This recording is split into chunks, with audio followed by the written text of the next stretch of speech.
ఏనాడు ఏ శిల్పి కన్నాడో ఈ కలను, ఏ ఉలితో ఈ శిలపై నిలిపాడో ఈ కలను.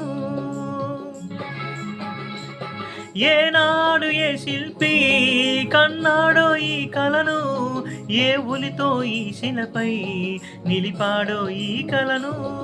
ఏ వలపుల తలపులతో తెలిపాడో ఈ కథను, ఏ వలపుల తలపులతో తెలిపాడో ఈ కథను. ఈ రాళ్ళే జవరాలై ఇట నాట్యాలాడేను, ఈ రాళ్ళే జవరాలై ఇట నాట్యాలాడేను. ఆహాహా